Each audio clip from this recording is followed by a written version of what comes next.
الرحمن الرحیم۔ السلام علیکم ورحمۃ اللہ وبرکاتہ۔ 4 چیزیں آپ لوگوں کو میں بتاؤں گا وضو کے لیے۔ یہ 4 چیزیں اگر آپ کر لیتے ہیں تو آپ کا وضو مکمل ہو جاتا ہے۔ وہ 4 چیزیں کیا ہیں؟ نمبر 1، پورا چہرہ دھونا، یعنی پیشانی کے بالوں سے ٹھوڑی کے نیچے تک اور ایک کان کی لو سے دوسرے کان کی لو تک پورا چہرہ دھونا۔ نمبر 2، دونوں ہاتھ، یعنی دونوں بازو آپ کہہ لیں، دونوں ہاتھ جو ہے وہ کونیوں سمیت دھونا۔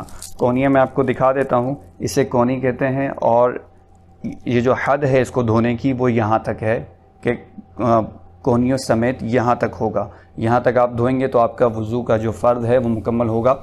تیسری چیز یہ ہے چوتھائی سر کا مسح کرنا، یعنی فار ایگزامپل جیسے کہ کوئی بھی ایک چیز ہے، اس کے 4 حصے ہم کرتے ہیں اور 4 حصے کیے، اس میں سے ایک حصے پر اب جیسے کہ میں آپ کو کر کے دکھا دیتا ہوں۔ یہ مثال کے طور پہ میرے ہاتھ میں پانی ہے اور میں نے پانی کو جو ہے وہ ہاتھ میں لے کے چھوڑا اور پھر یہ یوں کر کے میں نے رکھا، تو یہ پورے سر کا جو ہے یہ چوتھائی ہے، یعنی چوتھا حصہ ہے۔ اس طرح کرنے سے تیسری جو چیز ہے اہم اور فرض ہے وہ مکمل ہو جائے گی۔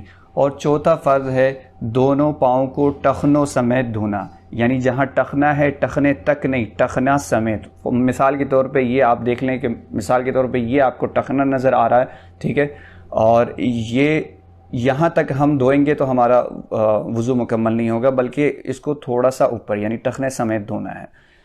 اس کے بارے میں اللہ تعالیٰ نے قرآن میں ارشاد فرمایا ہے، یا ایھا الذین آمنوا اذا قمتم الی الصلاۃ فاغسلوا وجوہکم وایدیکم الی المرافق وامسحوا برؤوسکم وارجلکم الی الکعبین۔ اے ایمان والو، جب تم نماز کا ارادہ کرو تو تم اپنے چہروں کو دھو لو اور اپنے ہاتھوں کو دھو لو کونیوں تک، کونیوں سمیت، اور اپنے سروں کا مسح کرو اور اپنے دونوں پاؤں کو ٹخنوں سمیت دھو لو۔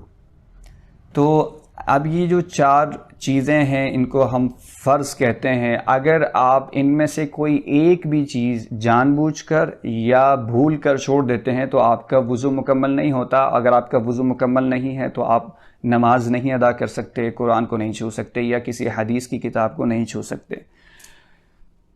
اور یہ اب اس کا ہرگز یہ مطلب نہ لیا جائے کہ اگر ہم جب بھی وضو کر رہے ہیں تو بس یہ 4 چیزیں کریں اور ہمارا وضو تو بہرحال مکمل ہو جائے گا، لیکن یہ ہے کہ نبی علیہ الصلوۃ والسلام کی جو سنتیں ہیں ان کو ہم پس پش نہیں ڈال سکتے، یعنی ان کا کرنا جو ہے بہت اچھی بات ہے، کیونکہ نبی علیہ السلام کی ایک سنت اگر آپ زندہ کریں گے تو اس پر حدیث کا مفہوم ہے کہ 100 شہیدوں کا ثواب ملتا ہے۔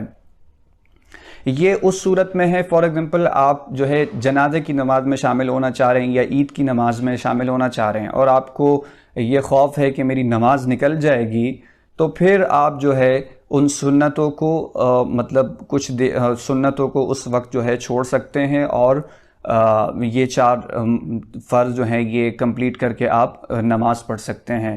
اسی طریقے سے اگر آپ کی جماعت نکل رہی ہے، فرض نماز کی جماعت ہے، مثال کے طور پہ فجر کی نماز ہے، اب جماعت کو پا لینا، جماعت تک پہنچنا جو ہے یہ سنت مؤکدہ وہ ہوتی ہے کہ جس کو نبی علیہ السلام نے ہمیشگی کے ساتھ کیا ہو، اور اس کو چھوڑنے والا جو ہے وہ کیا ہے؟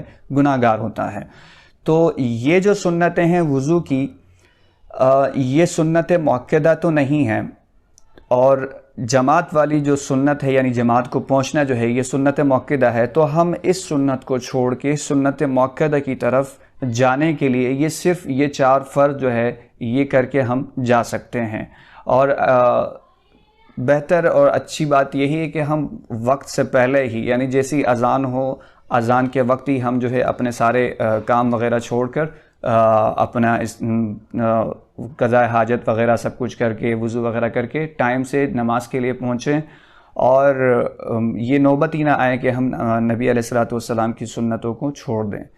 تو یہ اس صورت میں نے آپ کو بتا دیا کہ اگر ایمرجنسی کی صورت ہو تو آپ یہ 4 چیزیں یعنی 4 فرض مکمل کر کے آپ اپنی نماز پڑھ سکتے ہیں یا قرآن کی تلاوت وغیرہ کر سکتے ہیں۔